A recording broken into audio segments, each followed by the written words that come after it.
साथियों राधे राधे, जय श्री कृष्ण। स्वागत है आप सभी का आपके अपने channel standard classes exam study YouTube channel में। यहाँ पर हम आपको सीटेट जनवरी 2025 के लिए गणित पेपर सेकंड से संबंधित ये हमारा प्रैक्टिस सेट सेकंड दूसरा प्रैक्टिस सेट है हमारा। यहाँ पर हम आपको मैथ्स पेपर 2 से संबंधित सीटेट के most important previous year question series हम चला रहे हैं। यानी जो आपको क्वेश्चन कराए जाएंगे वो पिछले साल में पूछे गए बहुत ही बेहतरीन क्वेश्चन होंगे और आने वाले एग्ज़ाम जनवरी 2025 के लिए बहुत ही महत्वपूर्ण होंगे। चलिए स्टार्ट करते हैं पहले प्रश्न से। पहला प्रश्न हमारे पास में क्या कहता है? क्वेश्चन कहता है कि ए का क्या मान होगा यदि cube root 500 cube root minus का 3456 is equal to 40 multiply by A है। तो इसके लिए कौन सा वैल्यू सत्य है ये हमें बताना था। चलिएगा स्टार्ट करते हैं। देखो क्वेश्चन में क्या लिखा है कि cube root 500 multiply by cube root minus का 3456 is equal to 40 multiply by a लिखा हुआ है। क्या करते हैं? It means taking cube of both side, दोनों तरफ का क्यूब कर दीजिए। क्या मिलेगा आपको?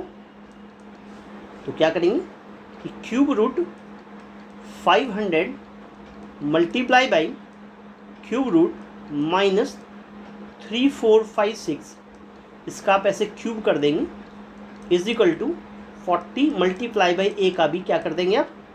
क्यूब कर देंगे। 40 मल्टीप्लाई ए का क्यूब कर देंगे। जैसे आप ये क्यूब करेंगे तो आपको वैल्यू मिलेगा कि 500 मल्टीप्लाई बाई माइनस का 3456 इज इक्वल टू यहाँ मिलेगा आपको 40 का क्यूब और मल्टीप्लाई ए का क्यूब।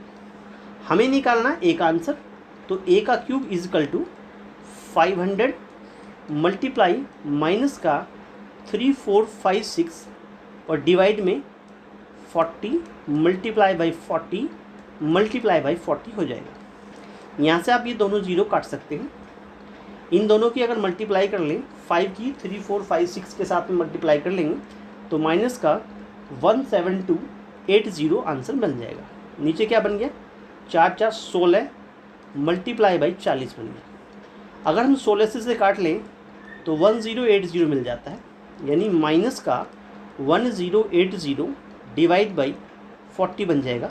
इससे आप एक ज़ीरो काट लीजिए, यानी कि माइनस का 108/4 बन गया और 4 से 100 काटें तो 27 बार कट जाएगा। यानी ए का जो क्यूब है वो आपका -27 के इक्वल आ गया। यानी ए के क्यूब को आप लिख सकते हैं -3 का पावर 3। यू मीन्स ए का आंसर आपको -3 मिल जाएगा और यही आपका आंसर हो जाता है। -3 सी पार्ट के साथ चला जाता है और सी पार्ट आपका राइट आंसर बन जाता है। ठीक है, इस प्रकार से पहले आंसर मिल गया। पहले का आंसर हो गया सी पार्ट, यानी -3 आपका आंसर बन जाता है। चलिए आगे बढ़ते हैं। अगले क्वेश्चन में क्या कहा गया? m का वह मान जबकि 2/9 की पावर 3 मल्टीप्लाई 4/81 की पावर -6 इज इक्वल टू 2/9 की पावर 2m-1 हो। तो कैसे आप इसको सोल्व करेंगे? m का मान निकालना है। देखो 2/9 की पावर 3 है, इस वाले को हम 2/9 का पावर 2 लिख सकते हैं। तो 2 दूना 4 होता है, 9 81 और ऊपर मल्टीप्लाई बाई -6 और चल रहा है। ऐसे ही 2/9 की power 2m-1 as it is. अब यहाँ देखते हैं कि यहाँ पर 2/9 की पावर 3 तो ये है ही, मल्टीप्लाई बाई 2/9 की पावर 6 दूना 12 माइनस का 12 हो गया इजगल टू 2/9 की पावर में 2m-1 हो जाता है। क्लियर? अब देखो ये पावर 3 है, ये पावर माइनस का 12 है, तो माइनस का क्या रह जाएगी? तो ये बन जाएगी 2/9 का पावर माइनस का कितना बन गया? 9 बन गया। माइनस का 9 बन गया इजिकल टू 2/9 की पावर जो है वो 2m-1 हो गया। अगर घातांक की तुलना करें यानी कि जो घातें लिखी हुई हैं घातांक की तुलना करने पर क्या प्राप्त होगा, बेस सेम है तो पावर एक आपस में इक्वल हो जाएंगे, तो -9 बराबर 2m-1 हो जाता है। तो 2m का आंसर -9 + 1 हो जाएगा, जो हमें -8 मिलेगा। 2m - 8 हो जाता है। m का आंसर -8/2, 2 से आप काट लीजिए, 4 बार कटेगा, यानी -4, यानी m का आंसर आपको -4 मिल जाता है। ठीक, यही आपका क्या हो जाता है, आंसर बन जाता है। और ये -4 जो है बी पार्ट के साथ चला जाता है, बी पार्ट आपका राइट आंसर बन जाता है। क्लियर? चलिए अगले क्वेश्चन में बढ़ते हैं। क्वेश्चन नंबर 3 क्या कहता है? क्वेश्चन नंबर 3 क्या कहता है कि मान लीजिए यदि x को आप क्या लिख रहे हैं, 597 × 10⁻22 + 73.5 × 10⁻21। अगर ऐसा लिखते हैं 73.5 10⁻21 ये, और 597 × 10⁻22 ये हो गया, ये 21 पावर है, 22 पावर है। जब x को मानक रूप में 6.0435 × 10⁻m के द्वारा व्यक्त किया जाता है तो m का क्या मान होगा? क्लियर? चलिए x क्या लिखा हुआ है ये देख लेते हैं। 597 × 10⁻22 है, प्लस में 73.5 में × 10⁻21 है, ऐसा लिखा हुआ है। हम क्या करते हैं कि ये 597 × 10⁻22 तो ऐसे रहता है, प्लस इसको 10⁻22 बनाने के लिए क्या करते हैं 7.35 लिख लेते हैं, और मल्टीप्लाई बाई ये 10⁻22 बन जाता है। अगर इन दोनों में से 10⁻22 कॉमन ले लें तो अंदर क्या बचेगा, ये बचेगा 597 और प्लस 7.35, इसे जोड़ लेते हैं, यानी 597 क्योंकि 0.00 ऐसे लिख लेंगे और 7.35 ऐसे लिख लेंगे, इनको जोड़ देते हैं तो ये कितना 5 आएगा, 3 आएगा, 406, तो बन जाता है ये हमारे पास में 604.35 10⁻22। लेकिन हमें क्या चाहिए, हमें मानक रूप में व्यक्त करने के लिए 0.6 पॉइंट चाहिए, यानी ये पॉइंट यहाँ से कहाँ आना चाहिए, यहाँ आना चाहिए, एक और एक 2 प्लेस इधर जाना चाहिए। तो हमारे पास वैल्यू क्या बन जाती है कि 6.0435 मल्टीप्लाई बाय 10 का पर क्या बन जाएगा, ये 24 बन जाएगा। अगर इसको हम कंपेयर करते हैं 6.0435 इंटू 10⁻m से कंपेयर करते हैं तो m किसको फॉलो करेगा, m करेगा 24 को फॉलो। तो m का आंसर क्या बन जाएगा, m का आंसर 24 बन जाता है। यही आंसर बन गया, m हो गया b पार्ट, b मतलब 24 आपका राइट आंसर बन जाता है। क्लियर हो? चलिएगा आगे बढ़ते हैं। अगले क्वेश्चन में क्या कहता है, ये कहता है कि यदि 2m - 1/2m 2 को रिप्रेजेंट करता है इक्वल टू 2 हो, जहाँ m is not equal to 0, तब m² + 1/16m² का मान क्या होगा? देखिए वेरी वेरी इंपॉर्टेंट क्वेश्चन है, आने वाले एग्जाम के लिए बहुत ही अच्छा क्वेश्चन बनता है। क्या कहता है क्वेश्चन में, ये है कि 2m - 1/2m इसको आप 2 कह रहे हैं, यानी आप इसमें 2 कॉमन ले लीजिए, तो m - 1/4m की वैल्यू 2 बन जाएगी, और यहाँ से इसको ये जो 2 है एक बार काट देगा, यानी ये वैल्यू हमारी बन गई इस प्रकार से। अब ये बन जाएगा यहाँ से इस प्रकार से कि m - 1/4m जो है वो 1 बन गया। स्क्वायरिंग बोथ साइड, स्क्वायरिंग क्या बन गया, बोथ साइड कर दीजिए,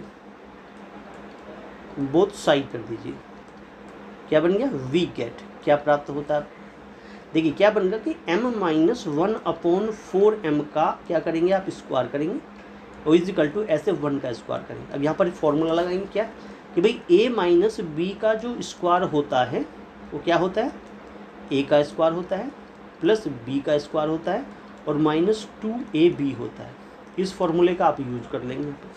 तो ये क्या बन जाएगा, ये बन जाएगा m² माइनस प्लस में 1/4m का स्क्वायर मतलब 16m² बन जाएगा, माइनस 2ab, a मतलब m और b मतलब 1/4m, ठीक है, इजिकल टू 1 बन गया। m से m कट गया, 2 से ये 2 बार कट गया, 1/2 बन जाएगा कि m² प्लस 1/16m² और माइनस का 1/2 इजिकल टू 1 बन गया। हमें क्या चाहिए, m² प्लस 1/16m² अगर आप निकालेंगे तो 1 में 1/2 प्लस हो जाएगा, जिसे आप 1 सही 1/2 लिख सकते हैं, यानी 3/2 लिख सकते हैं। बस यही आंसर बन गया आपका कि m² प्लस 1/16m² को आप 1 सही 1/2 यानी कि बी पार्ट आपका राइट आंसर बन जाता है। क्लियर हो गया। चलिए आगे बढ़ते हैं। अगला क्वेश्चन क्या कहता है, क्वेश्चन नंबर 5 ये कहता है कि x⁴ 4 + 4 का एक गुणनखंड होगा। इसमें से कोई एक गुणनखंड है, कौन सा पार्ट गुणनखंड होगा ABCD में से, वो हम अभी सोल्व करके बताएंगे आपको। देखिएगा x⁴ 4 + 4 लिखा हुआ है। ऐसे क्वेश्चनों को सोल्व करने के लिए इसमें कुछ ऐड कर लेते हैं, कुछ सब्ट्रैक्ट कर लेते हैं। तो उसमें 4x² ऐड कर लेते हैं, 4x² सब्ट्रैक्ट कर लेते हैं। अब कहेंगे कि आपने 4 ही क्यों प्लस किया, 4 ही क्यों माइनस किया, क्योंकि हमें इसका एक फॉर्मूला बनाना है। जैसे कि इसे लिख सकते हैं x⁴ इसे लिख सकते हैं 2⁴, इसे लिख सकते हैं 2x⁴, ये बन जाएगा -2x⁴। तो ये एक फॉर्मूला बन गया, किसका बन गया, x² प्लस 2 का होल स्क्वायर, क्योंकि a प्लस b का जो होल स्क्वायर होता है, a प्लस b का जो होल स्क्वायर होता है वो क्या होता है, a का स्क्वायर होता है प्लस b का स्क्वायर होता है, a का स्क्वायर b का स्क्वायर प्लस 2ab होता है, ठीक है। इसका यूज़ किया हमने, ऐसा बना लिया, इसको बन गया माइनस का 2x का होल स्क्वायर। यहाँ तक बात है। अब हम ये भी जानते हैं, क्वेश्चन के अकॉर्डिंग ये भी जानते हैं कि a का स्क्वायर माइनस b का स्क्वायर का फॉर्मूला भी होता है, जो क्या होता है, एक बार प्लस कर दीजिए a प्लस b, एक बार माइनस कर दीजिए a माइनस b बन जाएगा ऐसे। तो ये इसको हम खोल लेते हैं, क्या बन गया, a प्लस b यानी कि x² प्लस का 2 + 2x, ठीक है, फिर x² प्लस का 2 और माइनस 2x, या इसे ऐसा भी लिख सकते हैं कि x² प्लस का 2x प्लस 2 और x² माइनस का 2x प्लस का 2, ऐसे भी लिख सकते हैं। अब इसमें से गुणनखंड कौन सा निकला, ये ना ये तो है नहीं, ना ये है x² प्लस 2x माइनस 2, ये भी नहीं है, कौन है, बी पार्ट बन गया। बी पार्ट आपका एक गुणनखंड बन जाता है कि x² माइनस 2x प्लस 2, वो ये रहा, ठीक है। तो ये आपका क्या बन गया, आंसर बन गया, ठीक है। तो B part is your right answer बन जाता है। साथियों, जो क्वेश्चन कराए जा रहे हैं वो CTET के मोस्ट इम्पोर्टेंट प्रीवियस क्वेश्चन है, प्रीवियस ईयर क्वेश्चन है। हमने पहले ही नोटिस किया हो, ऊपर लिखा हुआ कि most important previous year question करा रहे हैं, जो आपको CTET के जनवरी, जो एग्ज़ाम संभावित है कि जनवरी में होगा, CTET के जनवरी 2025 के एग्ज़ाम में आपको बहुत महत्वपूर्ण क्वेश्चन कराए जा रहे हैं, ठीक है। वीडियो अच्छा लग रहा हो मेरे दोस्तों तो वीडियो को लाइक कर दीजिएगा, अपने दोस्तों में शेयर करना न भूलें, अपने दोस्तों में शेयर कर दीजिएगा। आपका अपना चैनल है stardust classes exam study channel. अगर आप चैनल पर नए हैं, अभी आपने चैनल को सब्सक्राइब नहीं किया है, तो चैनल को सब्सक्राइब कर लीजिए, बेल आइकन को प्रेस कर लीजिए, जिससे आने वाली वीडियो का नोटिफिकेशन सबसे पहले आपको प्राप्त हो जाए। चलिए आगे बढ़ते हैं। हाँ, ये क्या कहता है, 5 प्रेक्षणों x, x + 2, x + 4, x + 6, x + 8 का माध्य 11 है। 5 प्रेक्षण, प्रथम 3 प्रेक्षणों का माध्य क्या होगा, प्रथम 3 प्रेक्षणों का माध्य क्या होगा। चलिएगा सॉल्यूशन करते हैं कि भाई अकॉर्डिंग टू क्वेश्चन क्या कहता है। ये कहे कि इनका जो माध्य है, इनका जो माध्य है वो 11 है। माध्य का मतलब क्या हुआ कि x में x + 2 को जोड़ दें और x + 4 को जोड़ दें, x + 6 को जोड़ दें और x + 8 को जोड़ दें। और डिवाइड बाई क्या कर दें, जितनी काउंटिंग है इसकी 5 इजकल टू क्या बन जाए 11 बन जाए। ऐसा क्वेश्चन कह रहा है। अगर इन सबको जोड़े तो 1 2 3 4 5 5 तो एक्स बन गए, ठीक है, प्लस 4 2 6 6 12 8 कितना हो गया 20 बन गया, 20 ये बन गई, और 11 5 क्या बन जाएगा 55 बन जाएगा। इधर ऐसे बन गया। अगर 5x निकालेंगे तो क्या करेंगे कि भाई 55 में से आप क्या कर देंगे 20 माइनस कर देंगे, तो क्या बन जाएगा 35 बन जाएगा। यानी 5x की वैल्यू कितनी हो गई 35 हो गई। अगर x निकालेंगे आप तो 35/5 कर देंगे, और 5 7 35 होता है, तो x का आंसर 7 आ गया। ये बात समझ में आ गई कि x का आंसर 7 आ गया। चलिए उसके बाद क्वेश्चन प्रथम 3 प्रेक्षणों का माध्य। तो जो प्रथम 3 प्रेक्षण हैं, प्रथम 3 प्रेक्षणों की बात कर रहे हैं, 3 प्रेक्षणों का हमें निकालना है माध्य। अब इसका माध्य कैसे निकालेंगे, देखिएगा प्रथम 3 प्रेक्षण कौन है, x है, x + 2 है और x + 4 है। अगर क्योंकि हम इसका माध्य निकाल रहे हैं तो डिवाइड बाई 3 कर दीजिए। x का वैल्यू 7 निकला तो ये क्या हो जाएगा 7 + 2 9 हो जाएगा, और 7 + 4 11 हो जाएगा, बटे 3 कर देंगे। 9 7 16 11 27, 27/3 कर देंगे, और 3 से 9 बार कट जाता है। आंसर क्या आ गया, आंसर आ गया 9। ठीक है, तो ये आपका राइट आंसर बन गया, और ये ए पार्ट को फॉलो करेगा तो ए पार्ट आपका राइट आंसर बन जाएगा। क्लियर हो गया होगा। आगे बढ़ते हैं। अगला क्वेश्चन 7 क्वेश्चन, 7वां क्वेश्चन क्या कहता है, एक थैले में 5 लाल कंचे हैं, 5 क्या है लाल कंचे हैं, 4 हरे कंचे हैं, 3 नीले कंचे हैं। सभी कंचे रंग के अतिरिक्त सभी प्रकार से एक जैसे यानी सर्वसम हैं। थैले में से बिना इसमें देखे कि एक कंचा बाहर निकाला जाता है, ये कंचा हरे रंग का नहीं होना चाहिए। नहीं की बात कर रहा हूँ, इसकी प्रायिकता प्रोबेबिलिटी क्या होगी। देखिएगा सबसे पहले ये चीज़ देखें कि हम जो हमारे पास कंचे हैं उनकी संख्या हम देख लें कि कुल कंचों की संख्या कितनी होगी।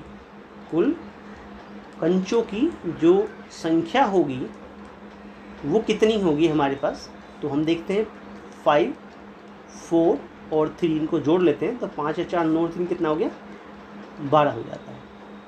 हरे रंग के कंचों की संख्या की हरे कंचों की संख्या क्या देंगे कि हमारे पास हरे कंचों की जो संख्या होगी, हरे कंचों की जो हमारे पास संख्या होगी वो कितनी है हमारे पास 4। अब हरे कंचे न होने की प्रायिकता निकालेंगे हमें। हरे कंचे यानी कंचा हरे रंग का नहीं है, इस बात की प्रायिकता निकालेंगे। तो यानी कि कंचे जो है हमारे पास हरे रंग के, ठीक है, या हरे रंग के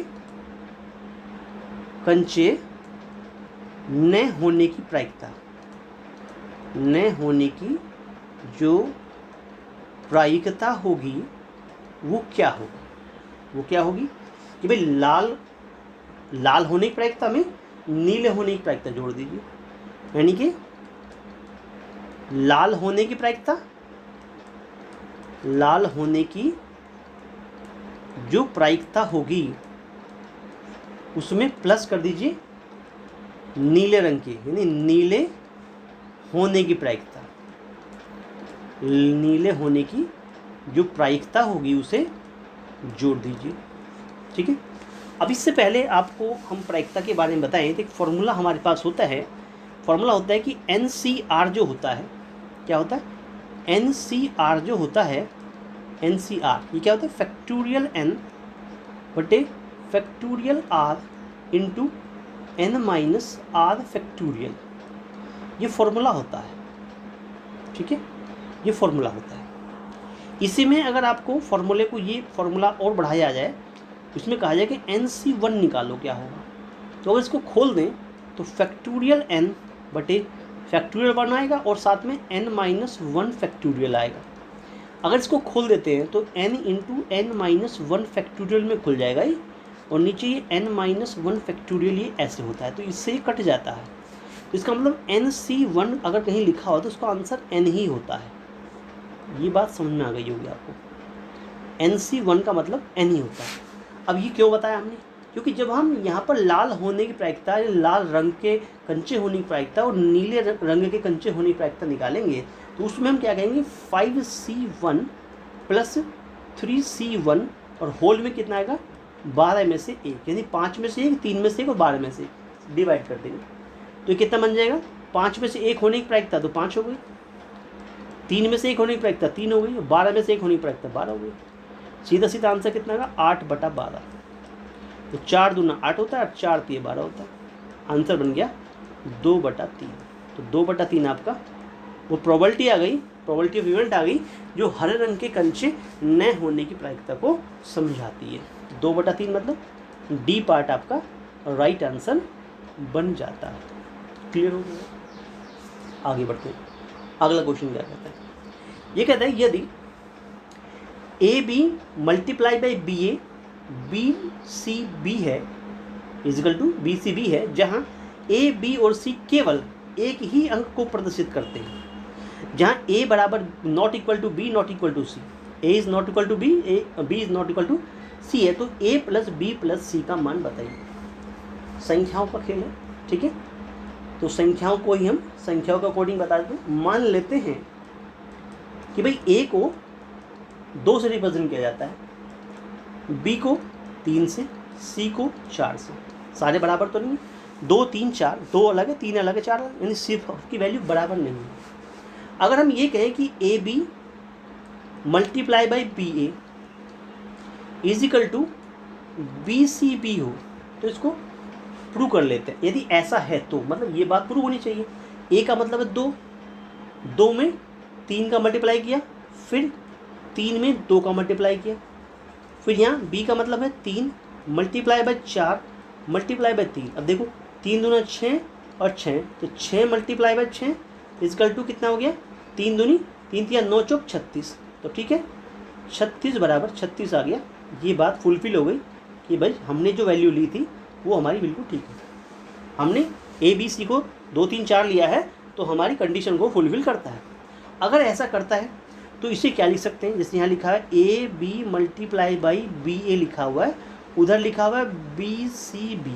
अगर इसको वैसे देखें तो ये क्या चीज़ है, A का स्क्वायर है B का स्क्वायर है, यानी ये B का स्क्वायर है A का स्क्वायर है। ये क्या चीज़ है B का स्क्वायर और C है, यानी B के स्क्वायर से B का स्क्वायर काट दें तो A का स्क्वायर बराबर C, that is A is not equal to B is not equal to C। ये बात भी क्लियर हो गई।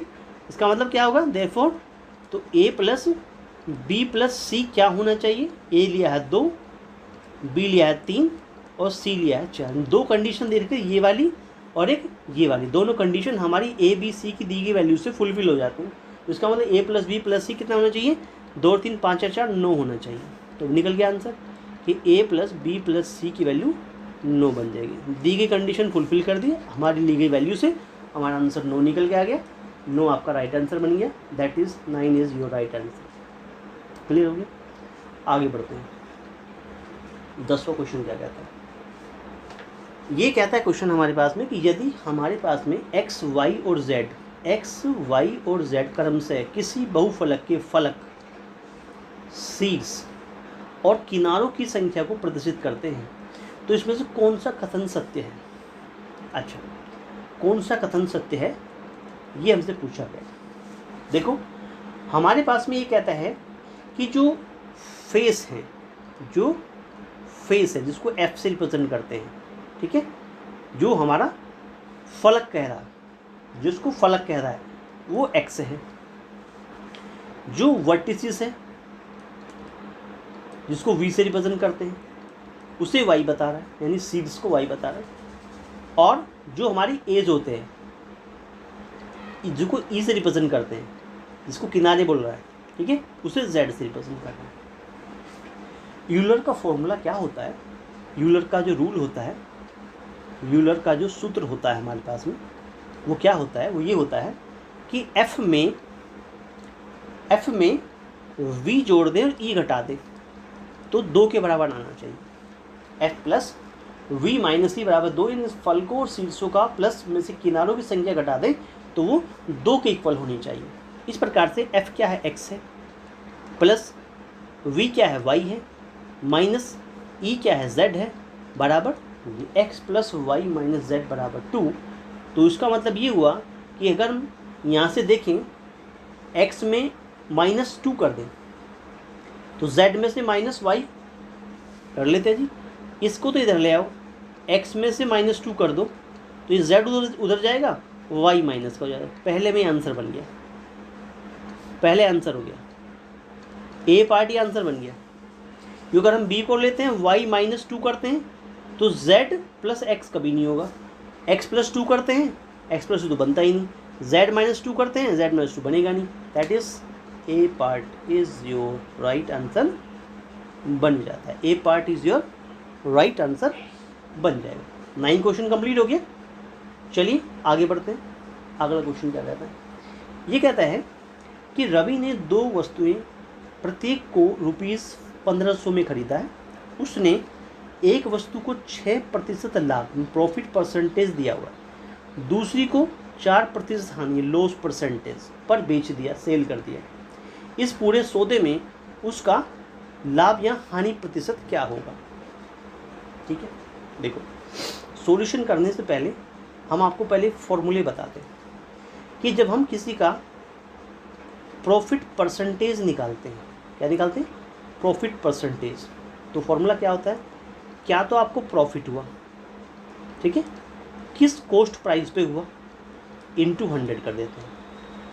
ऐसे अगर हम किसी का लॉस परसेंटेज निकालते हैं तो कितना लॉस हुआ अपॉन किस कॉस्ट प्राइस पे हुआ, इंटू 100 कर। इन 2 फार्मूले का यूज करते हुए हमें इस क्वेश्चन को सॉल्व करेंगे। पहले केस में अगर हम यहाँ से प्रॉफिट निकालें, अगर प्रॉफिट निकालें, ठीक है, इट मीन्स एक मान लीजिए केस फर्स्ट कह लीजिए या अकॉर्डिंग टू क्वेश्चन कह लीजिए।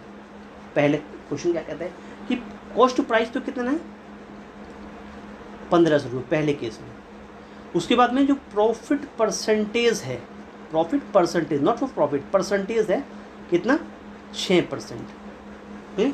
तो हमें इसका प्रॉफिट निकालें, यानी यहाँ से अगर प्रॉफिट निकालें तो क्या होगा, प्रॉफिट का फॉर्मूला बनाएं तो प्रॉफिट इक्वल टू क्या बन जाएगा कि कॉस्ट प्राइस में अगर हम यहाँ से क्या निकालते हैं कि भाई प्रॉफिट हम निकालना चाहते हैं तो फॉर्मूला क्या बन जाएगा कि जितना कॉस्ट प्राइस था उसमें जो भी हमारे पास प्रॉफिट परसेंटेज दिया हुआ था उसकी मल्टीप्लाई हो जाएगी और डिवाइड में 100 आ जाएगा।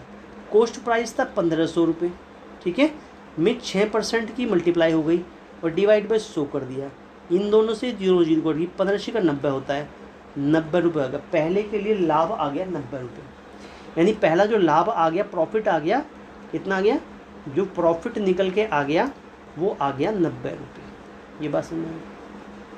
अगर हमें लॉस निकालना है, अब लॉस निकालना है तो कॉस्ट प्राइस में जितना भी हमारा लॉस परसेंटेज है उसकी मल्टीप्लाई करके 100 से डिवाइड कर दीजिए। कॉस्ट प्राइस था 1500 रुपये, हानि हुई 4% की, डिवाइड बाई 100 कर दिया, यहाँ से दोनों 0 काट दिए, 1500 का 60 हो गया, यानी लॉस आ गया, हानि आ गई 60 रुपये, प्रॉफिट हुआ 90 रुपये, ठीक है। तो कुल लाभ कितना हो गया, कुल लाभ मतलब कुल प्रॉफिट कितना हो गया हमारे पास में। अगर हम कुल प्रॉफिट की बात करते हैं तो कुल प्रॉफिट कितना हो गया, 90 में से 60 माइनस कर दीजिए, 30 रुपये का कुल प्रॉफिट हो गया, ठीक है। कुल कॉस्ट प्राइस कितना हो गया, कुल सीपी की बात करें, कॉस्ट प्राइस कितना है, 1500 पहले वाले का है और 1500 दूसरे वाले का है।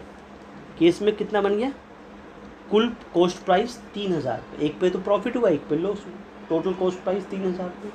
अगर हमें लाभ प्रतिशत निकालना हो, लाभ प्रतिशत कितना बना, टोटल लाभ प्रतिशत, टोटल लाभ अगर प्रतिशत निकालना हो तो कैसे निकालेंगे भाई, कितना हमारे पास लाभ हुआ, लाभ कितना हुआ, 30 रुपये का हुआ, किस कॉस्ट प्राइस पे हुआ, 3000 रुपये की कॉस्ट प्राइस पे हुआ, मल्टीप्लाई बाय 100 कर दीजिए, तो 1 2 3 1 2 3 और 3 एकम, तो कितना आ गया, 1% का क्या हुआ, 1% का लाभ प्राप्त हुआ, आंसर बन गया 1% लाभ, यानी कि सी पार्ट आंसर बिल्कुल सही हो जाता है, 1% का लाभ उसे हुआ है।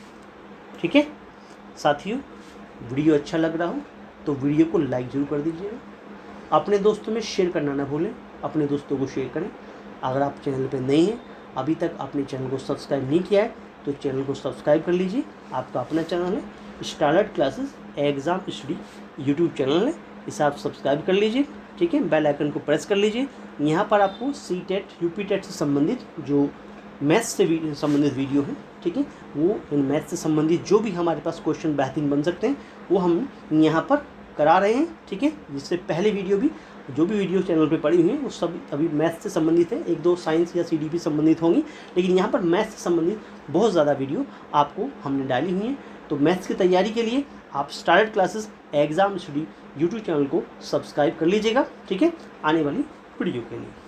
चलिए आगे बढ़ते हैं 11वें क्वेश्चन में। क्या कहता है 11वां क्वेश्चन? क्या कहता है कि निम्न स्थितियों में से किस स्थिति में चतुर्भुज ABCD की रचना संभव नहीं है? संभव नहीं है। देखिए, अगर हम बात करें चतुर्भुज के बारे में बात करें, चतुर्भुज अगर ये कोई एक हमने रैंडमली कोई चतुर्भुज बना लिया और इसको हम ABCD का नाम ले लें, तो यहाँ पर 4 एंगल होते हैं A, B, C और D। इन एंगल का सम यानी angle A plus angle B plus angle C plus angle D, इनका सम 360 होना चाहिए। ये सबसे मेन पॉइंट है, 360 होना चाहिए। अब इसमें सबसे पहली बात पॉइंट यह आती है हमारे पास में कि AB, BC, CD और D यानी ये डायगोनल भी कुछ हो सकता है, यानी ये डायगोनल हमारे पास होते हैं, ये हमारा डायगोनल होता है, ये यहाँ से हमारा डायगोनल होता है। ठीक है, तो यहाँ से फिगर संभव हो सकती है। यहाँ से भी AB आपके B एंगल और C एंगल दोनों का सम 360 नहीं है फिलहाल, B या CD को लगा के संभव हो सकती है। C पार्ट संभव हो सकती है, सारी साइडें हैं बना सकते हैं। D पार्ट की बात करते हैं। D पार्ट में पहले इसके एंगल को देखते हैं। यहाँ एंगल A का वैल्यू 75 है, एंगल B का आंसर 150 है और एंगल C का वैल्यू 140 है। अगर हम 75, 150 और 140 को जोड़ते हैं, ठीक है, 5 हो गया, 12 × 16 हो गया, 365 हो गया। इसका मतलब angle A plus angle B plus angle C का ही टोटल 365 आ गया। D तो अभी यहाँ आया ही नहीं। इसका मतलब यहाँ पर हमारे पास में इस D पार्ट में जो फिलहाल यहाँ के लिए राइट आंसर बनेगा, ठीक है, D part is right answer बनेगा, संभव नहीं है की बात कर रहा है। तो D part is right answer. D part से आपकी फिगर नहीं बनेगी क्योंकि ABC पर ही 365 डिग्री हो गया, जबकि D को मिलाकर 360 होना चाहिए। ये पहले ही 365 है, इसका मतलब हमारे पास में D पार्ट सही नहीं है। D पार्ट से कोई फिगर संभव नहीं हो सकती। क्लियर हुआ? आगे बढ़ते हैं। मान लीजिए X एक ऐसा कोण है जो अपने पूरक के समान है, Y एक ऐसा कोण है जो अपने संपूरक के समान है। ठीक, अब जैसे कि अगर X अपने पूरक के समान है तो दो एंगल का सम यानी कॉम्प्लीमेंट्री है, तो इन कोई भी दो मान लें angle A plus angle B जो है हमारे पास में, इनको जोड़ दे 90 होना चाहिए। अगर ये दोनों समान हैं तो दोनों 45 होने चाहिए। उस समय angle A is equal to angle B is equal to कितना होना चाहिए? 45 होना चाहिए, तभी एक दूसरे के समान होंगे। ठीक है, उसी केस में angle C plus angle D की बात करूँ, अगर ये संपूरक है तो 180 होना चाहिए। अगर ये दोनों समान है तो angle C is equal to angle D जो है वो दोनों 90 के होने चाहिए। इसी बात को समझाते हुए यहाँ पर ये कहता है प्रश्न के अनुसार, अब इसको सॉल्यूशन हम करते हैं। प्रश्न के अनुसार क्या कहता है? अकॉर्डिंग टू क्वेश्चन, तो x का आंसर क्या होना चाहिए? 45 होना चाहिए। y का आंसर क्या होना चाहिए? 90 होना चाहिए, क्योंकि यह अपने पूरक कोण के समान है x वाला, और यह अपने संपूरक कोण के समान है y वाला। हमें तो फाइंड करना क्या, सिंपल सा क्वेश्चन कि 2x प्लस 3y फाइंड करना है। 2 में 45 की मल्टीप्लाई कर देंगे और 3 में 90 की मल्टीप्लाई कर देंगे क्या मिलेगा? 45 दूनी 90 होता है और 9 3 27 270 होता है, और 9 7 16 360 बन गया। आंसर ख़त्म हो गया, 360 आपका आंसर आ गया है। आंसर नंबर बी आपका राइट आंसर बन गया। छोटी सी बात थी और कुछ नहीं था इसमें, सिर्फ आपको कॉम्प्लीमेंट्री और सप्लीमेंट्री को समझना। ठीक है, चलिए आगे क्या कहता है। यदि एक समबाहुभुज के प्रत्येक अंतः कोण का माप 108 डिग्री है तो उसकी भुजाओं की संख्या बताइए क्या होगी। अंतः कोण के बारे में बात कर रहा है। देखिए समबाहुभुज में क्या होता है, अगर हम किसी समबाहुभुज की बात करें तो समबाहुभुज में क्या होता है कि अंतः कोण, जो हमारे पास अंतः कोण है, जो हमारा बाह्य कोण है, इन सब का टोटल 180 होता है। क्योंकि अंतः कोण दे रखा है तो बाह्य कोण कैसे निकालेंगे। बाह्य कोण क्या मतलब क्या होगा, 180 डिग्री में से 108 डिग्री घटा दीजिए, माइनस कर दीजिए तो 72 डिग्री आ गई बाह्य कोण की वैल्यू आ गई। ठीक है, अगर समबाहुभुज का बाह्य कोण, अब ये कहता है कि समबाहुभुज का बाह्य कोण की बात क्या करता है। अब हम क्या बात करें, समबाहुभुज के या समबाहुभुज का बाह्य कोण क्या बनेगा। बाह्य कोण क्या बनेगा, फॉर्मूला होता है 360/n। ठीक, 360/n यानी 360/72 कर दीजिए, 72 पंजे 360 होता है। n की वैल्यू यानी कि जो हमारे पास में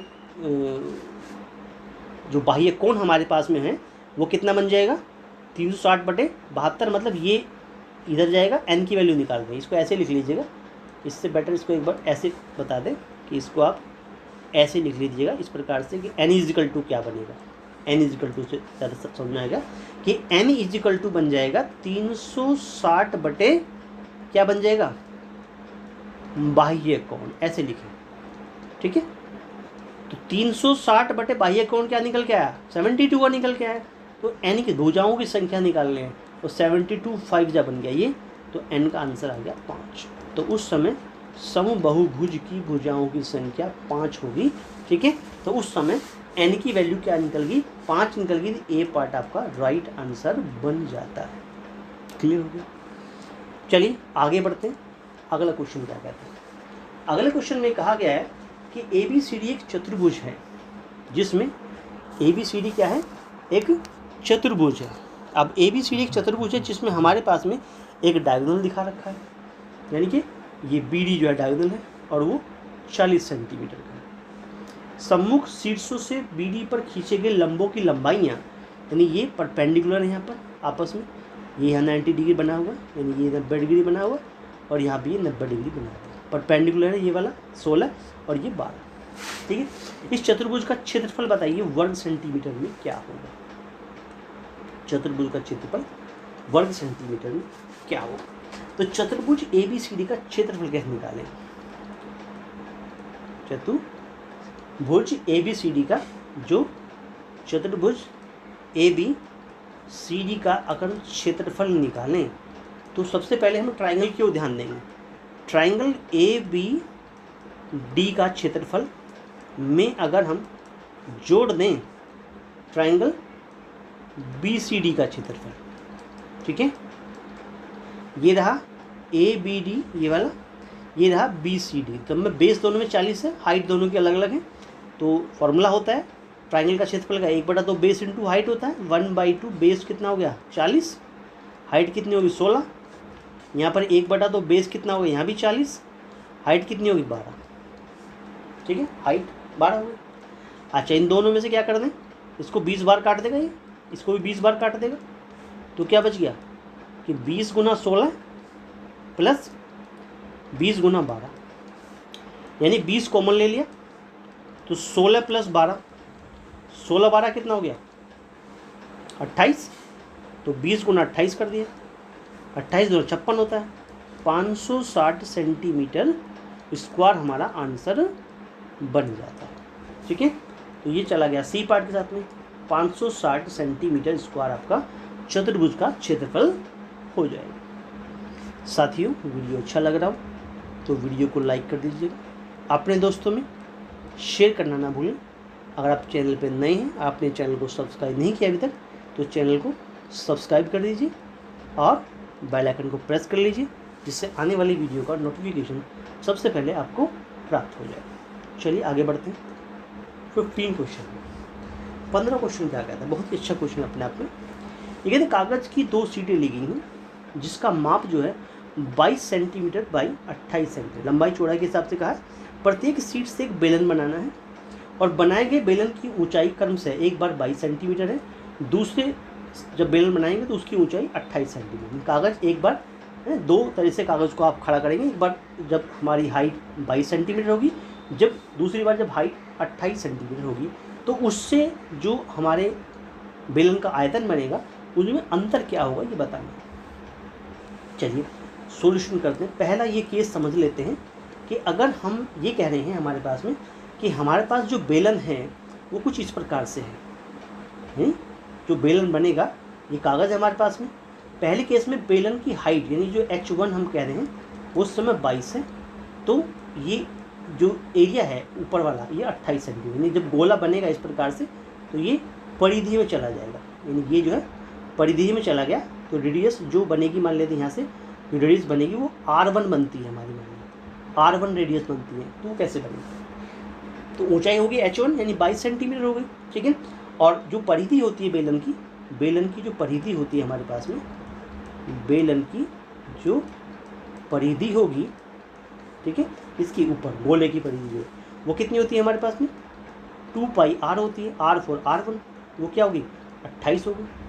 क्या हो गई 28 हो गई। तो यहाँ से हम R1 निकाल लें, अगर तो R1 निकाल लें तो कितना हो गया 28/2 पाई हो गया, 2 से ही कट गया 14 बार, तो R1 आ गया 14 पाई, ठीक है।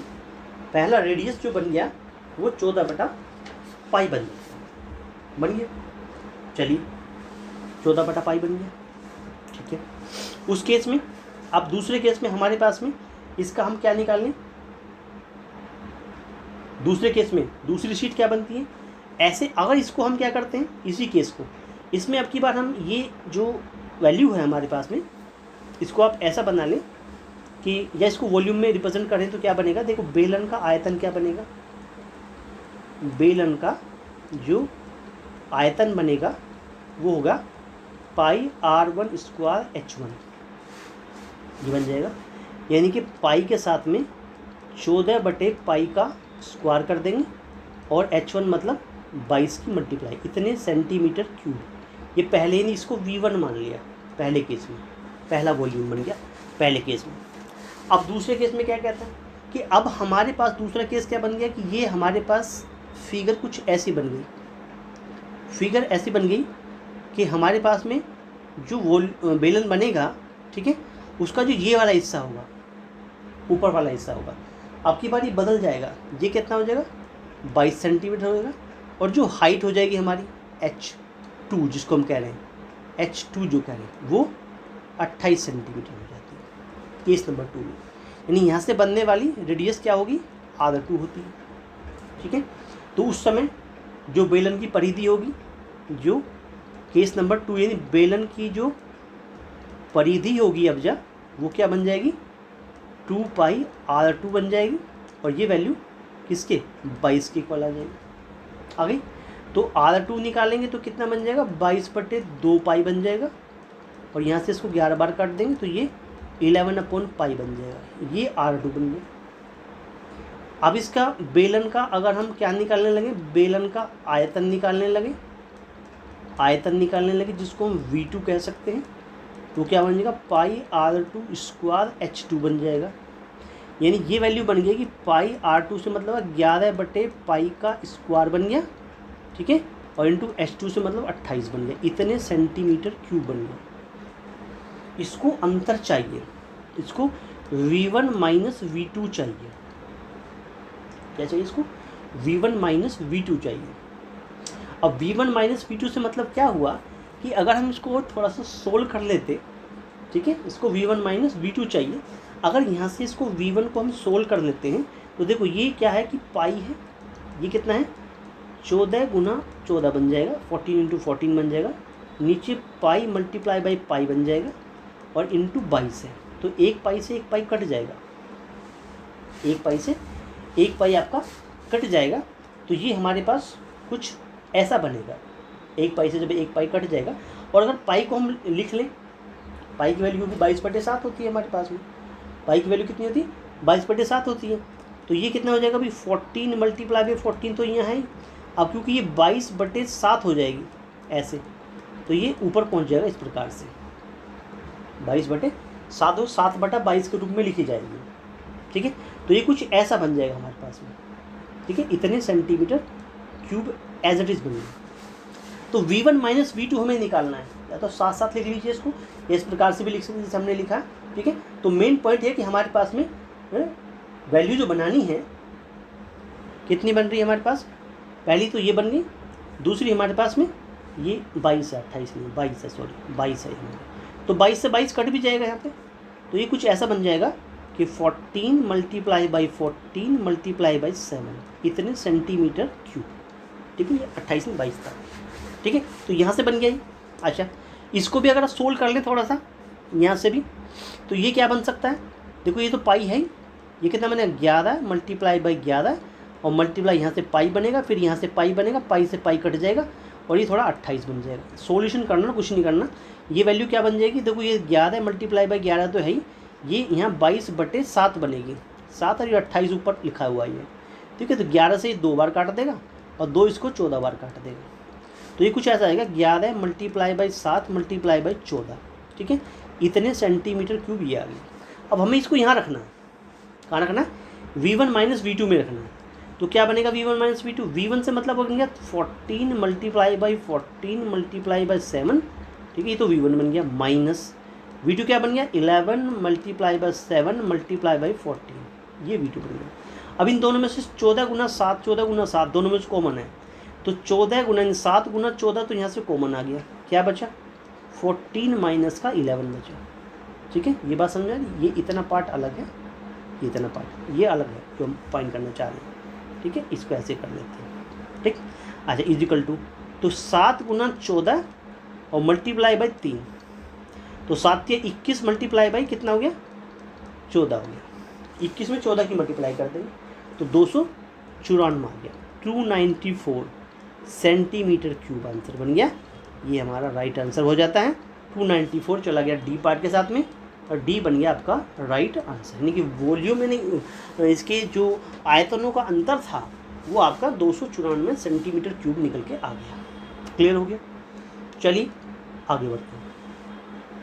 आगे क्या कहता है कि तार के 2 टुकड़े हैं, प्रत्येक की लंबाई 5024 सेंटीमीटर है। तार के एक टुकड़े को एक वर्ग बनाया गया और दूसरे को एक वृत्त बनाया गया। एक वर्ग में है, एक वृत्त में है। वर्ग के क्षेत्रफल का वृत्त के क्षेत्रफल से अनुपात निकालना। ठीक है, चलो जी। अब मान लेते हैं, मान लिया जो वर्ग की भुजा है, वर्ग की जो भुजा है वो मान लिया ए है, तो यहाँ वर्ग बन रहा है इस प्रकार से ये। ठीक है, तो ये जो वर्ग बना हमारे पास, ये ए साइड का ऐसे बन गया इस प्रकार से, ए साइड का बन गया। तो परिमाप क्या होता है हमारे पास? वर्ग का। तो परिमाप किसका? वर्ग की बात कर रहे हैं, किसका है परिमाप? वर्ग का। क्या होता है? 4a होता है। और ये किसके बराबर है? 5024 के बराबर है, 5024 के बराबर। तो a निकालना चाहते हैं तो 5024 को आप 4 से डिवाइड कर दीजिए, 4 से डिवाइड कर दीजिए तो कितना आ जाएगा? 1256 सेंटीमीटर आ गया। तो वर्ग की भुजा आ गई 1256 सेंटीमीटर। ठीक है, ये समझ में आ गया। अगर इसी को हम कहें कि भाई हमें इसको वृत्त में भी कन्वर्ट करना, ऐसे सर्किल बनाना, सर्किल बनाना, इसका रेडियस कितना हो जाएगा? r हो जाता है। ठीक है, तो उस समय जो वृत्त की परिधि होगी, वृत्त की जो हमारी परिधि होगी वो भी कितनी हो जाएगी? 5024 हो जाएगी, हो जाएगी। वृत्त की परिधि क्या होती है? 2πr होती है, जो 5024 हो जाएगी। यहाँ तक बात समझ। अब यहाँ रेडियस निकालना चाहते हैं तो 5024 डिवाइड बाई 2π। ठीक है, 2 और पाई हो जाती है हमारे पास, हो जाती है। चलिएगा इससे काट लेते हैं, 2 से काट लेते हैं, कितना हो जाएगा? 2512 बन जाता है। तो रेडियस क्या बन गया यहाँ से? 2512 बटे पाई सेंटीमीटर। ये किस में रेडियस बना, वृत्त के केस में। ये बना हमारा साइड जो है वो वर्ग के क्षेत्र में। अब वर्ग का क्षेत्रफल क्या होता है? अगर हम वर्ग का क्षेत्रफल देखें तो वो होता है भुजा की घात 2। भुजा की घात 2 होता है, यानी ए स्क्वायर हो गया, यानी कि 1256 मल्टीप्लाई बाई 1256 इतने सेंटीमीटर स्क्वायर हो जाएगा। सही। ऐसे ही अगर हम बात करते हैं वृत्त का क्षेत्रफल क्या होता है, वो क्या होता है पाई आर स्क्वायर होता है। अब पाई तो हमारे पास में है, ये ना, आर से मतलब कितना है 2512 डिवाइड बाई पाई और 2512 डिवाइड बाई पाई। ठीक है, इस पाई से ही पाई कट जाता है। हमारे पास में वैल्यू बन गई कि 2512 multiply by 2512 divide by pi इतने सेंटीमीटर स्क्वायर। ये वृत्त का क्षेत्रफल है। ठीक है, अनुपात निकालिए। अनुपात निकालिए, मान लेते वर्ग का क्षेत्रफल A1 को रिप्रेजेंट कर रहा है और ये हमारा A2 को रिप्रेजेंट कर रहा है, तो अनुपात आ गया A1 अपॉन A2। ठीक है, अच्छा A1 से मतलब कितना हुआ 1256, कितना बना भाई 1256 बना हमारे पास में, और मल्टीप्लाई बाई 1256 बना, तो 1256 मल्टीप्लाई बाई 1256, ये तो A बन गया।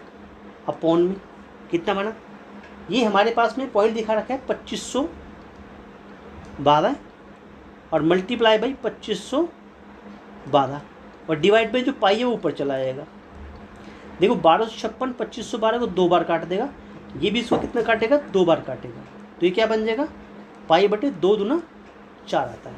तो जो अभिष्ट अनुपात निकल के आ गया वो आ गया पाई अपॉन 4, पाई रेशो 4, या इसको हम पाई रेशो 4 भी कह सकते हैं। ये हमारा आंसर बन गया पाई रेशो 4, यानी ए पार्ट आपका राइट आंसर बन जाता है। वर्ग के क्षेत्रफल का वृत्त के क्षेत्रफल से अनुपात आ गया पाई रेशो 4। समझ में आ गया होगा। आई होप दैट ये क्वेश्चन आपको क्लियर हो गया होगा। आगे बढ़ते हैं, 17वें क्वेश्चन की बात करते हैं। 17वां क्वेश्चन क्या कहता है? 17वें क्वेश्चन में कहा है हमारे पास में कि ये जो वैल्यू दिखा रखी है आपको, 17वें क्वेश्चन की बात करें नहीं, x की वैल्यू 2/3 है, y की वैल्यू 3/4 है, तो x माइनस वाई की पावर -1, x की पावर -1 और y की पावर -1 के मध्य एक परिमेय संख्या बताइए क्या होगा। इनके मध्य में एक परिमेय संख्या बताइए क्या होगी। अगर x को हमें 2/3 कह रहा है, y को 3/4 कह रहा है, और हम यहाँ से x माइनस वाई की पावर -1 निकालना चाहते हैं। x का मतलब 2/3 बना, माइनस का y का मतलब 3/4 बना।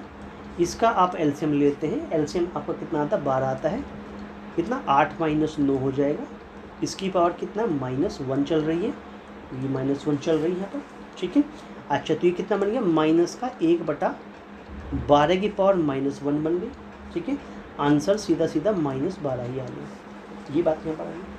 आगे कहता है कि x की -1 माइनस वाई की -1 से मतलब 1/x माइनस 1/y से होता है। 1/x का मतलब x को बदल दीजिए, 3/2 बन जाएगा। 1/y का मतलब 4/3 बन जाएगा। एलसीएम की वैल्यू देखें तो एलसीएम का वैल्यू इसका 6 आएगा, कितना 2 3 3 3 9 बन जाएगा, माइनस कितना बन जाएगा 8 बन जाएगा, 1/6 बन जाता है। 1 - 12, 1 हमारा कितना है 1/6। अब दोनों के बीच की परिमेय संख्या निकालनी है। दोनों के बीच की परिमेय संख्या क्या होगी, कि परिमेय संख्या क्या होगी। अगर परिमेय संख्या में निकालनी है तो परिमेय संख्या का निकालने का फॉर्मूला क्या होता है कि भाई जो पहली संख्या हमारे पास में, जो पहली संख्या है प्लस जो हमारी दूसरी संख्या है, दूसरी संख्या दी, पहली संख्या और दूसरी संख्या, ठीक है, इन दोनों को जोड़ दीजिए और इसको बटे 2 कर दीजिए, आंसर आ जाएगा। देखिए पहली संख्या कितनी है -12 है, प्लस दूसरी संख्या क्या निकली 1/6 निकली, और इसके बटे आप क्या कर रहे हैं 2 कर रहे हैं। ऊपर से एलसीएम लेंगे 6 तो -12 = 72 प्लस 1, ठीक है, और नीचे 2 इसके बटे भी ऐसे 1 कर सकते हैं इस प्रकार से। तो यहाँ चला गया, ये 6 दूना 12 चला, मतलब माइनस का 71 बटे 6 दूना 12 बन गया। 71 बटे 12 माइनस का 71 बटे 12 आपका आंसर बन जाएगा। और ये आंसर बी पार्ट के साथ चला जाएगा। B is your right answer बन जाएगा। माइनस 71 बटे 12 आपका राइट आंसर बन जाएगा। चलिए अगला क्वेश्चन कहते हैं 18वां क्वेश्चन क्या कहता है। ये कहता है 0.001 plus 1.01 plus 1.001 minus 1.03 multiply 0.1 plus of 1.11 divide by 0.1 plus में x जोड़ दूँ तो 1.4 मल्टीप्लाई 1/10 की पावर -1 है। तो x का मान क्या होगा। देखिए वैसे तो ये बहुत ही अच्छा क्वेश्चन है, ठीक है। इंपॉर्टेंट की श्रेणी में इसलिए रखा गया है क्योंकि इसमें कैलकुलेशन दे रखी है, ठीक है। ये एक अच्छा क्वेश्चन है क्योंकि इसमें कैलकुलेशन है और कैलकुलेशन का बेस्ट होना बहुत ज़रूरी है। अगर कैलकुलेशन बेस्ट होगी तो इसका एक सही आंसर निकलेगा। ठीक है, अगर हम बात करते हैं ये हमारे पास में इन तीनों नंबर्स की बात करें क्योंकि ये पॉजिटिव में है, तीनों प्लस के हैं। 0.001 1.01 1.001 इन तीनों को जोड़ दें तो इसका आंसर आ गया 2.012, ठीक है। माइनस ऑफ, अगर इसमें 0.1 की मल्टीप्लाई कर दें तो 1 2 3 4 चौथे स्थान पे, तो 0.103 माइनस का आ गया। प्लस की बात करें, इसको आप डिवाइड कर रहे हैं, जब डिवाइड कर रहे हैं तो इसका मतलब क्या हुआ, ये पॉइंट एक स्थान पीछे हो जाएगा तो कितना 11.1 में कन्वर्ट हो जाएगा, ठीक है। प्लस का कितना आ गया, x आ गया हमारे पास। प्लस में क्या आ गया, x आ गया क्योंकि 11 पॉइंट कितना बन गया 1 बन गया, plus x is equal to, देखो ये क्या है कि 0.1/10 की पावर -1 है। इसका मतलब 1.4 मल्टीप्लाई बाय इस तरह 10 बन गया, तो सीधा सीधा आंसर आ गया 14, ठीक है। यहाँ तक बात समझ आ गई।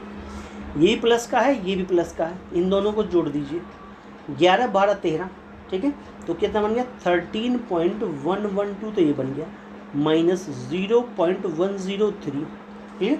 और प्लस का x बराबर 14 बन गया। हमें क्या निकालना, हमारे पास में जो वैल्यू है वो हमें x निकालना है। x निकालेंगे तो 14 में से माइनस हो जाएंगे, दोनों उधर जाके माइनस हो जाएंगे, ठीक है। ये माइनस हो जाएगा, वो प्लस हो जाएगा, कितना 13.112 तो माइनस हो गया, और प्लस का 0.103 ये हमारा प्लस हो जाएगा, ये हमारा प्लस हो जाएगा हमारे पास में उधर जा कर के। अच्छा, अगर हम ये देखते हैं कि भाई ये हमारा 14 है और ये हमारे पास 1.103 है, तो यहाँ से x की वैल्यू निकालने तो क्या बनेगी कि 14 में हम 0.103 और जोड़ दिया हमने, ठीक है। 14.103 हो गया, माइनस कितना हो गया 13.112 हो गया।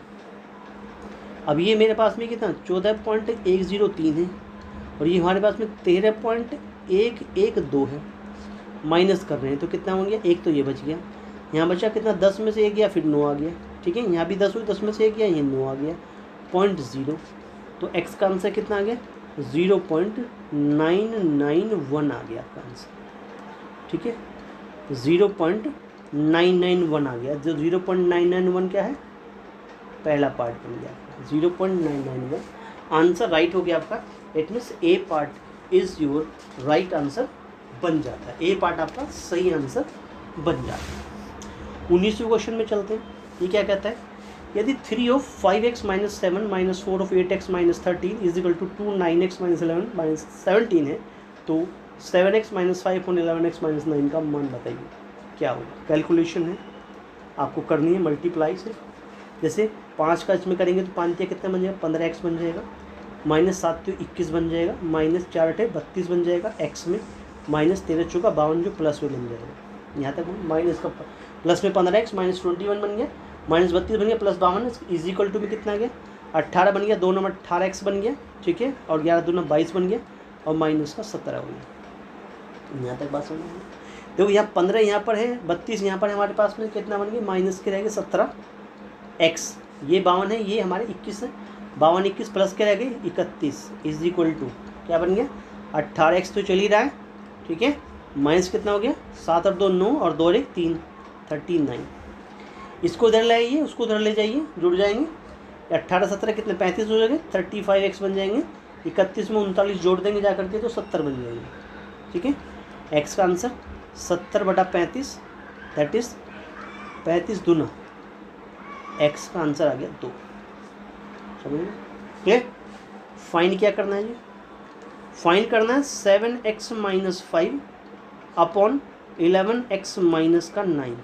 अब 7 में 2 से मल्टीप्लाई करी -5 कर दिया, नीचे 11 में 2 से मल्टीप्लाई करी -9 कर दिया, और 7 दूना 14 होता है, 14 में से 5 माइनस हो गया, नीचे कितना हो गया 11 दूना 22 होता है, 22 में से 9 माइनस हो गया, 14 में से 5 चला गया, ठीक है 9 बन गया, और 22 में से 9 चला गया तो 13 बन गया, 9/13 आंसर बन गया, 9/13 इज योर राइट आंसर, 9/13 चला गया बी पार्ट के साथ में, बी आपका राइट आंसर बन जाता है 9/13, वो भी प्लस का, ठीक है प्लस का आंसर निकल के आ गया 9/13। क्लियर, आगे बढ़ते हैं।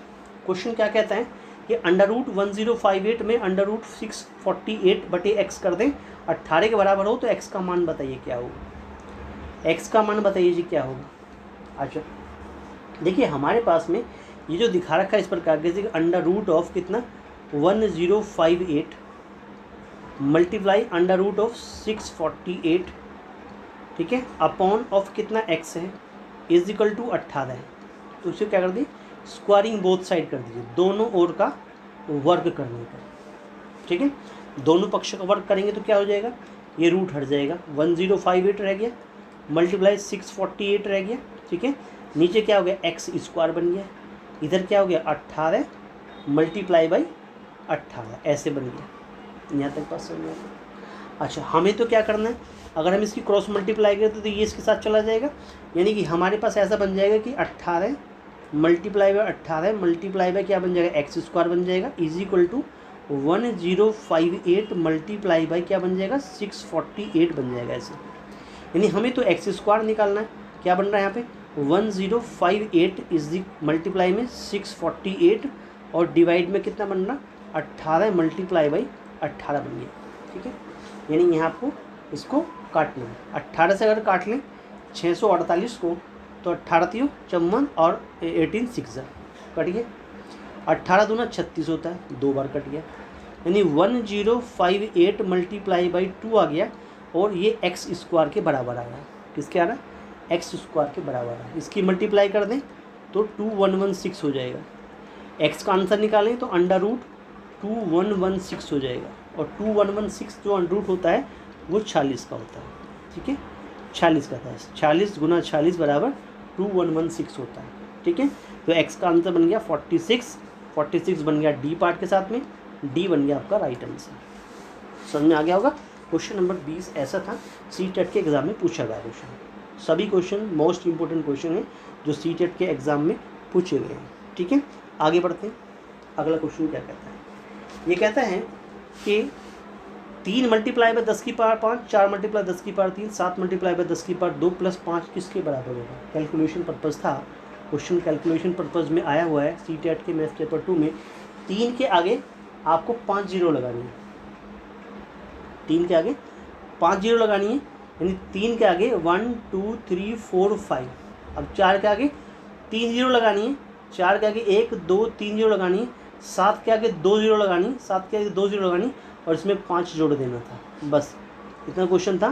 5 ऐसे आ जाएगा, 0 आ जाएगा, ऐसे 7 आ जाएगा, अब की बार 4 आ जाएगा, 0 आ जाएगा, 3 आ जाएगा, मिला लीजिए आंसर कौन सा है। इट मीन्स 304705, 304705, 304705 ए पार्ट आपका राइट आंसर बन गया था। बस इतना सा क्वेश्चन था, सिर्फ एडिशन करना था इसमें, ठीक है आगे बढ़ते हैं।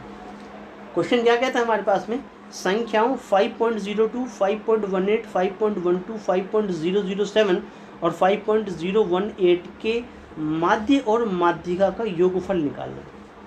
देखो पहले हम जो आंकड़े दिए हैं, इन आंकड़ों का आरोही क्रम लिख लेते हैं, आरोही क्रम लिख लेते हैं, क्या होगा देखिए आंसर बनेगा कि 5.007, उसके बाद में आएगा 5.018, उसके बाद में आएगा 5.02, फिर आएगा 5.12, फिर आएगा 5.18। अब 1 2 3 4 5 नंबर ऑफ टर्म्स की बात करें तो 5 हैं, और 5 आता है ओड नंबर दैट इज़ इसका मीडियन जो होगा, मीडियन जिसको माध्यिका कह रहे हैं, जिसको हम माध्यिका कह रहे हैं, वो क्या होगा, n+1/2th टर्म हो जाएगा। ठीक है, n+1 से मतलब 5 + 1 6/2 थर्ड टर्म हो गई। थर्ड टर्म कौन सी है, 1 2 थर्ड टर्म है 5.02। कितने बन गई, 5.02, ये इसकी माध्यिका बन गई। ठीक है, अब हमें इसका माध्यम ही निकालना है। माध्य का मतलब सबको जोड़ दीजिए और बटे 5 कर दीजिए। ठीक है, यानी 5.007 प्लस 5.018 प्लस 5.02 प्लस 5.12 प्लस 5.18 और इसको डिवाइड बाई 5 कर दें ऐसे। जब इसका आप एडिशन करेंगे, सबको जोड़ेंगे, तो ये 25.345 आ जाएगा। डिवाइड बाई 5 कर दीजिएगा, डिवाइड बाई 5 करेंगे तो 5.069 बन जाएगा। ये क्या बन जाएगा, आपका माध्य बन जाएगा। ठीक है, 5.069 बन जाएगा। अब प्रश्न के अनुसार अकॉर्डिंग टू क्वेश्चन क्या कहता है, क्या कहता है क्वेश्चन के अकॉर्डिंग? क्वेश्चन ये कहता है हमारे पास में कि ये जो माध्य है और ये जो माध्यिका निकली है, समांतर माध्य जो निकला है और जो माध्यिका निकली है, इनको आप क्या कर दीजिए, जोड़ दीजिए। ठीक है, कि जो हमारे पास माध्य निकला है प्लस यानी जो मीन, माध्य से मतलब जो हमारे पास में मीन निकला है और जो हमारा मीडियन निकला है और जो हमारा मीडियन निकला है, इनको क्या कर दीजिए, जोड़ दीजिए। 5.069 में हम 5.02 जोड़ देते हैं। ठीक है, यानी कि ये हो गया 5.069 और ये हो गया 5.02। ठीक है, ऐसे जोड़ देते हैं। 9 हो गया, 8 आ गया, 0.10, 10.089। ठीक है, तो कितना हो गया, 10.089। ठीक है, ये क्या बन गया जी आपका, ये बन गया आंसर। वही चला गया सी पार्ट के साथ। सी इज़ योर राइट आंसर। 10.089 आपका सही आंसर बन जाता है। क्लियर हो गया, आगे बढ़ते हैं। 23वां क्वेश्चन क्या कहता है कि दो धनात्मक संख्याओं का योगफल 63 है यदि उनमें से एक संख्या x है और दूसरी संख्या की दुगनी है, दूसरी संख्या की दुगनी है, तब समीकरण बताओ क्या होगा। देखो, हम यहाँ पर ये कह रहे हैं कि मान लिया जो हमारी पहली संख्या दिखा रखी है, जो पहली संख्या है उसे आप x मान लीजिए, तो दूसरी संख्या क्या बन जाएगी, तो हमारी जो दूसरी संख्या बन जाएगी वो क्या बन जाएगी, कहता है कि उसमें से एक संख्या s दूसरी की दुगनी है, तो दूसरी x/2 बन जाएगी। अब अकॉर्डिंग टू क्वेश्चन बना लीजिए कि x में अगर x/2 जोड़ दें तो 63 बन जाता है, आंसर बन जाता है। अच्छा, अगर x/2 यही निकाल दें तो 63 माइनस का x बन जाएगा, बन जाएगा। अगर x के नीचे 63 माइनस x ले आएँ तो बराबर 2 बन जाएगा। देख लो कहाँ पर आ रहा है, x/63 माइनस x देखें तो x/63 माइनस x बराबर 2। बी पार्ट को सोल्व करता है, बी पार्ट को फॉलो करता है, तो बी पार्ट आपका राइट आंसर बन जाता है। क्लियर हो गया, आगे बढ़ते हैं। 24वां क्वेश्चन क्या कहता है, ये कहता है कि माइनस का 20 माइनस 3/4 1/2 और 10 में से कौन सी संख्या अपने वर्ग से बड़ी है। देखिए, वेरी वेरी इंपॉर्टेंट इसलिए लिख रहे हैं क्योंकि ये क्वेश्चन बहुत अच्छा क्वेश्चन है, रिपीटेड क्वेश्चन है, मतलब ऐसे क्वेश्चन पेपर में आ जाते हैं। चलिए, अगर हम इसको सोल्व करें तो -20 का स्क्वायर करके देखें, तो -20 का मतलब है 20 की 20 में मल्टीप्लाई कर दो, 400 आ गया, प्लस का आएगा। लेकिन यहाँ देख रहे हैं कि -20 से 400 तो बड़ा है, ये संख्या इससे तो बड़ी निकलेगी। संख्या कहता है अपने वर्ग से बड़ी संख्या निकली, अपने वर्ग से बड़ी संख्या नहीं है। ठीक है, चलो अब -3/4 का स्क्वायर करते हैं। अब -3 का मतलब 9/16 आ गया। अब 9/16 भी क्या है, ये क्यों, -3/4 से ये बड़ी है 9/16, 3/4 तो बड़ी नहीं है, ठीक है। चलिए अब आगे आता है 10 का वर्क कर लेते हैं। 10 का वर्क करते हैं तो 100 आएगा। क्या आएगा? 100 आएगा। इसका मतलब यहाँ से देखें तो 100 भी 10 से बड़ा होता है। अब हम 1/2 लेते हैं, 1/2 का वर्क करते हैं तो 1/2 का वर्क 1/4 आता है। यहाँ 1/2 बड़ा है 1/4 से। Yes, it is your right answer. That is वो संख्या है 1/2। क्या है? 1/2 अपने वर्ग से बड़ी संख्या है। क्लियर हो गया? आगे बढ़ते हैं। अगला क्वेश्चन क्या कहता है हमारे पास? कुछ भिन्न दिखा रखी है। जैसे कि हमारे पास में कुछ भिन्न दिखा रखी हैं। एक है 3/8। अगर 300 को 8 से डिवाइड करें तो 0.375 आ जाएगा। ठीक है। ऐसे ही 4/5। अगर 4 को 5 से डिवाइड करें तो 0.548 आ जाएगा। 31 अगर आप 40 की बात करें और डिवाइड करेंगे तो 0.775 पर आपका आंसर बन जाएगा।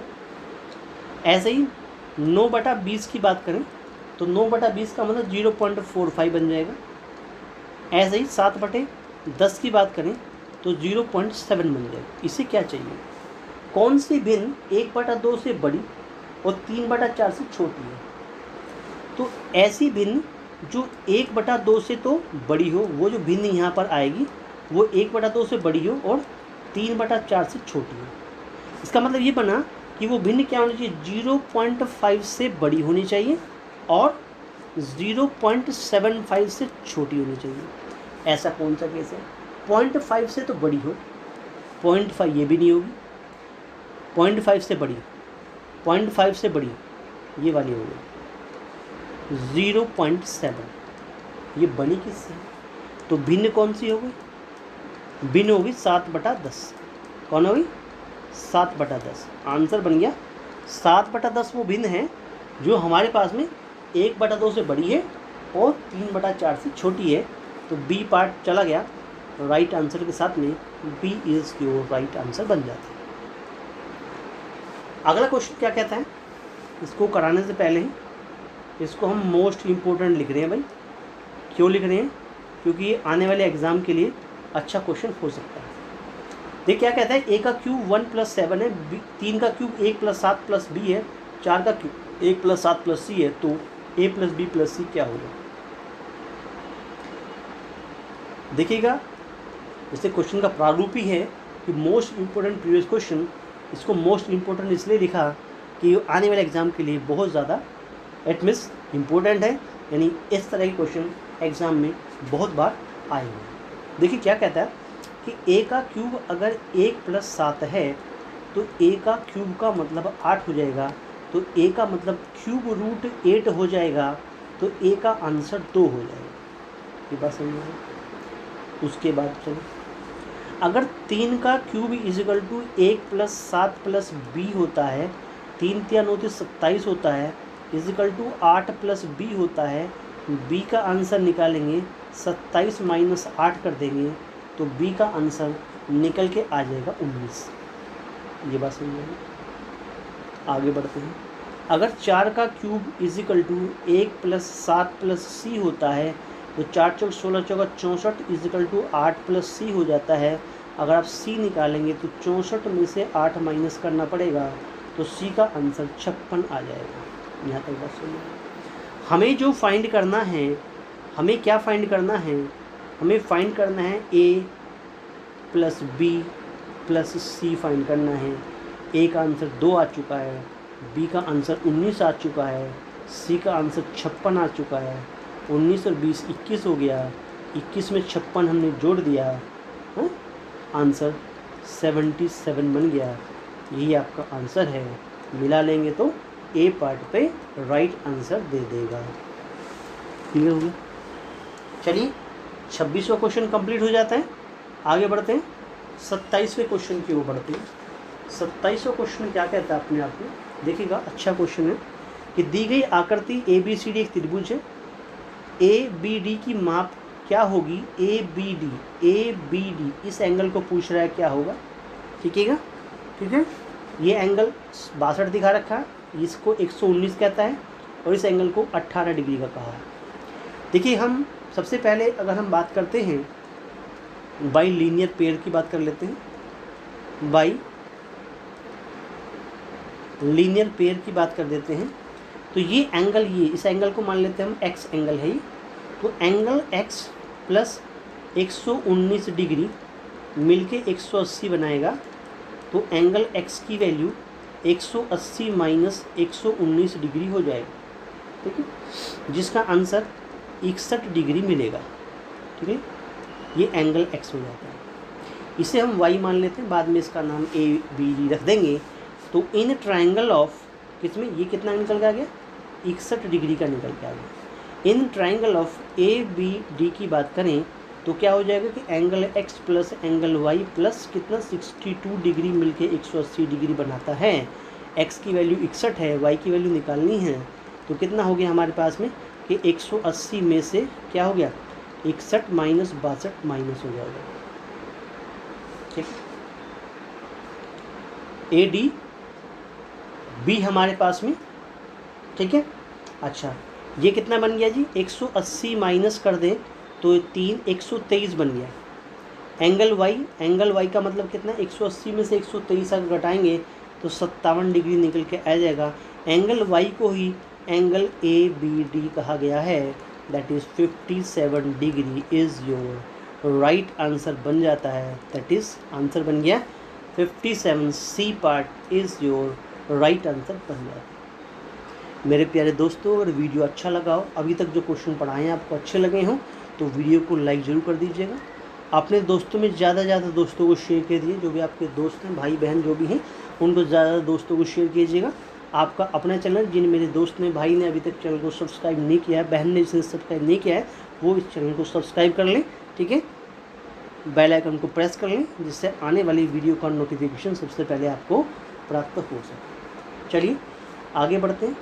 अगला क्वेश्चन क्या कहता है, ये कहता है 2010 में किसी नगर की जनसंख्या 30.3 मिलियन है। अब 30.3 मिलियन इस निम्न संख्या के बराबर है। इसमें 30.3 मिलियन किसके बराबर है। देखो सबसे पहले तो मिलियन के बारे में पता करें कि 1 मिलियन होता क्या है।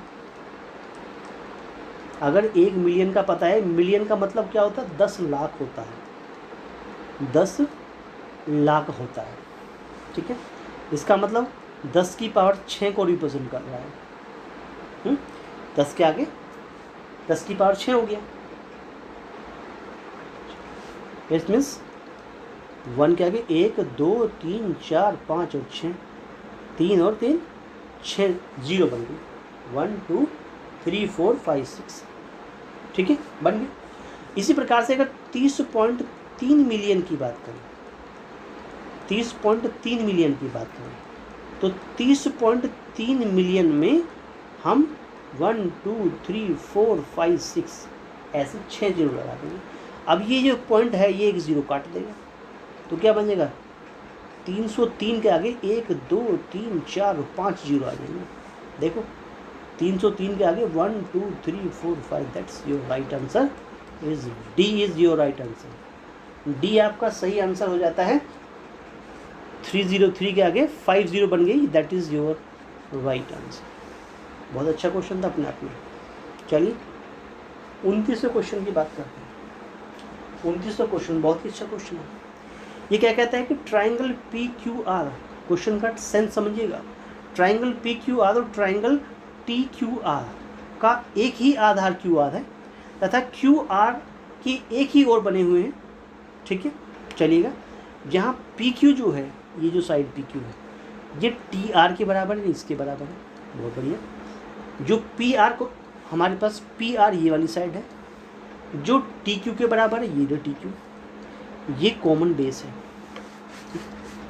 देखिए अगर हम इसको लिखते हैं हमारे पास में क्वेश्चन में, अगर हम ये कहते हैं कि हमारे पास में सॉल्यूशन कैसे करेंगे इसका, तो देखिएगा, in triangle P Q are तथा ट्राइंगल टी क्यू आर में अगर हम लेके देखें तो हम देखते हैं कि P Q is equal to T R, P R is equal to T Q और Q R is equal to Q R कैसा है, कॉमन बेस है दोनों का। तो by S S S congruency क्या होगा, triangle P Q R congruent हो जाएगा। यहाँ से बात समझनी है। देखो लिख तो हमने दिया यहाँ पे कि P Q R T Q R, लिखा हुआ पे P Q R T Q R, लेकिन बेस के अकॉर्डिंग समझिएगा। ये ट्राइंगल है पी क्यू आर ऐसे, ठीक। ये ट्राइंगल अगर हम इसी बेस पे देखेंगे, ये वाली साइड इसके बराबर है, तो ये ट्राइंगल लिखा हुआ क्या है, टी क्यू आर लिखा हुआ है, टी क्यू आर लिखा हुआ है। लेकिन अगर इस बेस पे देखें तो ट्राइंगल बना है पी क्यू आर, ऐसे ट्राइंगल बनना चाहिए टी आर क्यू। क्या बनना चाहिए, टी आर क्यू। यही इसका खेल था, तो ट्राइंगल टी आर क्यू के कॉन्करेंट होगा। बस इसी बात को अगर समझ गए तो हमारा जो आंसर नंबर डी है वो राइट आंसर बन जाना था। यही मेन पॉइंट था कि ये ट्राइंगल टी आर क्यू के कॉन्करेंट होगा। क्लियर, क्या बन गया, आंसर बन जाता है।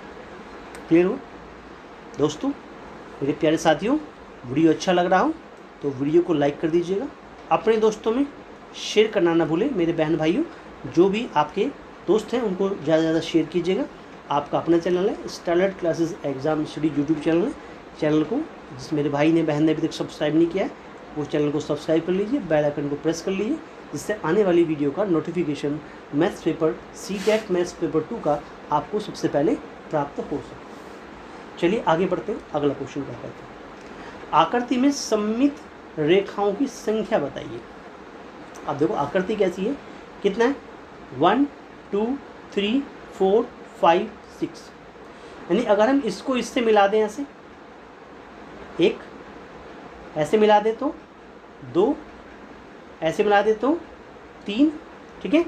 इस प्रकार से अगर हम हर केस में मिलाएंगे ऐसे, ठीक है, तो कितने जितने कोने हैं इसके 1 2 3 4 5 6, ठीक है, तो क्या बनेगी हमारे पास में, इसकी 6 सममित रेखाएं बनेगी।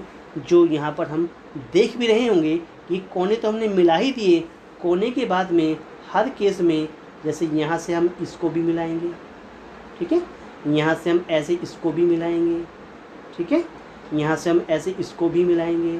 सेंटर हमारा सेम एक ही रहेगा, सेंटर हमारा एक ही रहेगा। तो इस प्रकार से दी गई आकृति में 6 सममित रेखाएं होंगी, यानी बी पार्ट आपका राइट आंसर बन जाता है। क्लियर साथियों, ये थे 30 क्वेश्चन मोस्ट इंपॉर्टेंट प्रीवियस के क्वेश्चन थे जो पिछले सालों में पूछे गए थे। आई होप दैट कि आपको क्वेश्चन बहुत अच्छे समझ में आए होंगे और आपने बहुत अच्छी तरीके से समझे होंगे। चलिए मेरे प्यारे दोस्तों, वीडियो अच्छा लगा हो तो वीडियो को लाइक ज़रूर कर दीजिएगा। अपने दोस्तों में मेरे बहनों भाइयों सभी से आग्रह है कि वीडियो को शेयर जरूर करें, ज़्यादा से ज़्यादा दोस्तों को शेयर करें। और अगर आपने चैनल सब्सक्राइब नहीं किया है तो चैनल को सब्सक्राइब जरूर कर लें, बेल आइकन को प्रेस कर लें। आपका अपना चैनल है starlight classes exam study YouTube channel. दोस्तों मिलते हैं अगली वीडियो में बहुत ही अच्छे क्वेश्चनों के साथ में, तब तक के लिए धन्यवाद। थैंक यू दोस्तों, थैंक यू।